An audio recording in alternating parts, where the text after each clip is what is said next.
বাংলাদেশ, চীন এবং মিয়ানমার মিলে তৈরি করছে একটি অর্থনৈতিক করিডোর। চীনের কুনমিং থেকে শুরু করে মিয়ানমার হয়ে এই রাস্তা যুক্ত হবে বাংলাদেশের সাথে। বাণিজ্যিকভাবে এটি অত্যন্ত লাভজনক হলেও এই প্রজেক্ট নিয়ে চরম উদ্বিগ্ন প্রতিবেশী দেশ ভারত। কেন এই করিডোর নিয়ে ভারতের এত চিন্তা? এটি কি আসলেই ভারতের নিরাপত্তার জন্য হুমকি, নাকি শুধু অর্থনৈতিক প্রতিযোগিতা? বিস্তারিত জানতে ভিডিওটি শেষ পর্যন্ত দেখুন। এই করিডোরটির মূল লক্ষ্য হল চীনের মূল ভূখণ্ডের সাথে সরাসরি বঙ্গোপসাগরের সংযোগ ঘটানো। বর্তমানে চীনকে বাংলাদেশ বা বঙ্গোপসাগরের দিকে আসতে হলে হাজার হাজার কিলোমিটার ঘুরে মালাক্কা প্রণালী হয়ে আসতে হয়।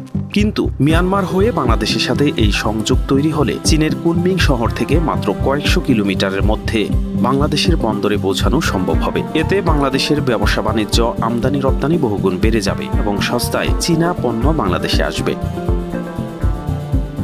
এই করিডোরটি মূলত চীনের প্রেসিডেন্ট শি জিনপিং এর স্বপ্নের বেল্ট অ্যান্ড রোড ইনিশিয়েটিভ বা BRI বা আধুনিক সিল্ক রোডের একটি বড় অংশ।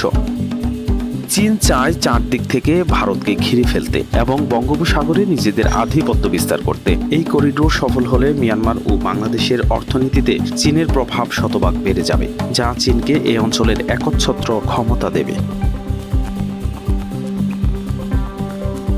এবার আসা যাক আসল প্রশ্নে। ভারত কেন এত চিন্তিত?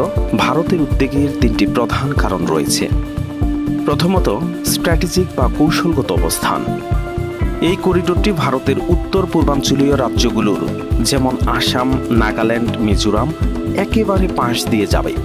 ভারত ভয় পাচ্ছে এই রাস্তার বাহানায় চীন ভারতের এত কাছে চলে আসবে যে নজরদারি আরও বাড়াতে পারবে। দ্বিতীয়ত, চিকেন নেক বা শিলিগুড়ি করিডোর। ভারতের মূল ভূখণ্ডের সাথে উত্তর পূর্ব রাজ্যগুলোর যোগাযোগের মাত্র 22 কিলোমিটার চওড়া একটি রাস্তা আছে, যাকে চিকেন নেক বলা হয়। চীন যদি মিয়ানমার ও বাংলাদেশে শক্তিশালী অবস্থান নেয়, তবে যুদ্ধের সময় ভারতকে এই অংশ থেকে বিচ্ছিন্ন করা চীনের জন্য সহজ হবে। তৃতীয়ত, বঙ্গোপসাগরে আধিপত্য। ভারত বঙ্গোপসাগরকে নিজের এলাকা মনে করে, কিন্তু এই করিডোরের মাধ্যমে চীন সরাসরি বঙ্গোপসাগরে ঢুকে পড়বে, যা ভারতের নৌ নিরাপত্তার জন্য বড় হুমকি মনে করছে ভারত। তাহলে বাংলাদেশ এবং মিয়ানমার কেন এতে রাজি হচ্ছে? উত্তরটা সহজ: অর্থনৈতিক লাভ।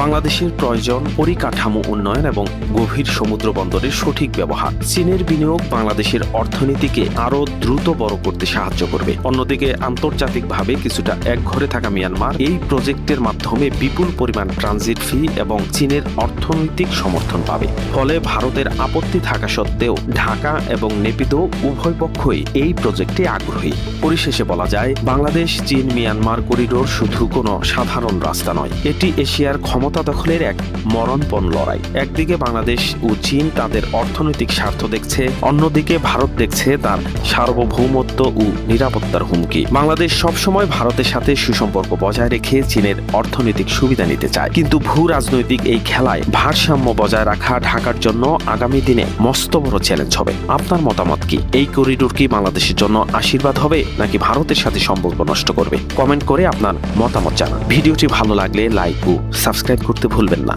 ধন্যবাদ সবাইকে।